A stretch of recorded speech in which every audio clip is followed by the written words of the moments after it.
चल तू खड़ी हो, चल अपने घर ने, चल अपने घर चल नानी नानी नानी घर तो ना जावा, हम जावा तो देख ले, सोच ले। Hello everyone, welcome to my new vlog. So हम यहाँ पे आए हुए थे मेरी मम्मी पापा के घर, और बच्चे यहाँ पे इतने अच्छे से एडजस्ट हो गए थे। हम लोग ऑलमोस्ट 1 वीक रहे और इनका इतना अच्छा मन लगा कि इनका जाने का बिल्कुल मन नहीं कर रहा था, और साथ में मेरे मम्मी पापा का भी मन नहीं कर रहा था। तो मैंने उन्हें कहा कि नेक्स्ट टाइम अब आप आना, और मेरी बेटी को भी उन्होंने प्रॉमिस किया कि नेक्स्ट टाइम हम बहुत ही जल्दी मिलेंगे, क्योंकि उसका बहुत मन कर रहा था यहाँ पे और रुकने का। बट मैंने कहा बेटा स्कूल कौन जाएगा, स्कूल भी जाना है, और दादा दादी जो है वो भी वेट कर रहे हैं। हमें 1 वीक हो गया था, जो बहुत लंबा टाइम था उनके लिए। तो भाई हम यहाँ पे अपने भाई के साथ निकल चुके हैं, दोनों बच्चों के साथ। वो हमें छोड़ने जा रहा है क्योंकि उसकी छुट्टी है, और हमने बहुत ही अच्छा टाइम स्पेंड किया है अभी मम्मी पापा के साथ। बहुत ही मतलब ये 7 दिन बहुत ज़्यादा है हमारे लिए। नॉर्मली हम 1-2 दिन के लिए आते हैं, या फिर खड़ी खड़ी मिलने आ जाते हैं जब भी मेरे हस्बैंड आते हैं। बट रुकने का प्लान इस बार बन गया था क्योंकि छुट्टियां थी, बच्चों की छुट्टियां थी, और हस्बैंड यहाँ पे थे नहीं सकरात पे। तो मम्मी पापा का यही आइडिया था क्यों ना हम सकरात साथ में मनाएं, और सच में मुझे बहुत अच्छा टाइम स्पेंड करने को मिला उनके साथ। मेरे भाई का और मेरा हमेशा प्लान होता है, जब भी हम कहीं पे भी बाहर जाते हैं वी ऑलवेज ईट,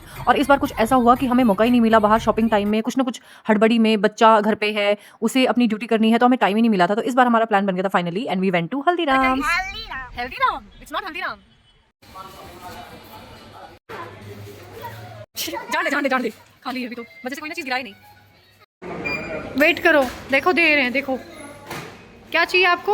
ये लड्डू चाहिए, ये लड्डू चाहिए ना, ये वाले। हम जब हल्दीराम पहुंचे वहाँ ज्यादा भीड़ नहीं थी, सो फटाफट हमने बिलिंग कराया, जो भी हमें चीज ऑर्डर करनी थी वो ऑर्डर की। पहले मेरे बेटे ने चिप्स उठा लिया था चिप्स वाले सेक्शन में से, लेकिन फिर जब हम बिलिंग के लिए आए तो उसे लड्डू पसंद आ गए। फाइनली हमें उसके लिए लड्डू लेने पड़े। मेरी बेटी बहुत कूल है इस मामले में, वो अपने छोले भटूरे एंजॉय कर रही है और बिल्कुल परेशान नहीं करती हमें। और हमने भी वहाँ पे खाना अच्छे से खाया, बस बच्चे थोड़ा सा परेशान करते हैं, तो ठीक है, इट्स ओके, चलता है। सो अपना खाना एंजॉय करने के बाद हम निकल पड़े थे अब गाँव वाली सड़कों पर। जैसे कि आप देख सकते हो सड़क के किनारे इतने लहलाते हुए खेत हैं, और इतने प्यारे प्यारे पेड़ हैं यहाँ पे, दोनों तरफ बहुत सुंदर पेड़ हैं। जब भी आप गाँव की तरफ मूव करोगे तो आपको सड़कें बहुत अच्छी दिखेंगी। नॉर्मली आपको ट्रैक्टर और जो बेसिक जो जैसे ऑटो हो गए, जानवर हो गए, भेड़ बकरियां हो गई, अगल बगल में खेत हो गए, खेतों में जाते हुए लोग हो गए, काम पर जाते हुए लोग हो गए, ये नॉर्मली देखने को मिलता है गाँव में।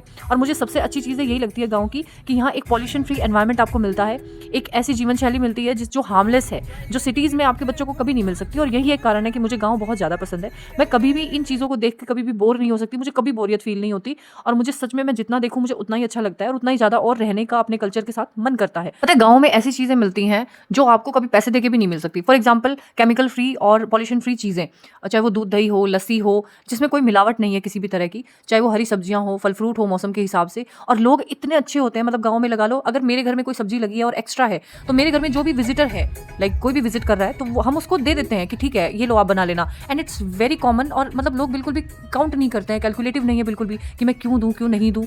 दे आर वेरी सपोर्टिंग, एंड सच में बहुत अच्छे हैं। और यही एक बहुत बड़ा कारण है कि मैं गाँव को हमेशा सपोर्ट करती हूँ, क्योंकि वहाँ का परिवेश ही ऐसा है, वहाँ का माहौल ही ऐसा है, बच्चे वहाँ पे बहुत अच्छे से ग्रो करते हैं। और सबसे बड़ी बात, वहाँ पे आपके अपने हैं, वहाँ पे आप जिन लोगों को जानते हो, जो आपके नेटिव हैं, एटलीस्ट वो हैं, दे कंसर्न अबाउट यू, आपके बारे में वो चिंता करते हैं कि आपके बच्चे कहाँ जा रहे हैं, कहाँ नहीं जा रहे। शहर में किसी को कोई फर्क नहीं पड़ता कि कौन कहाँ है।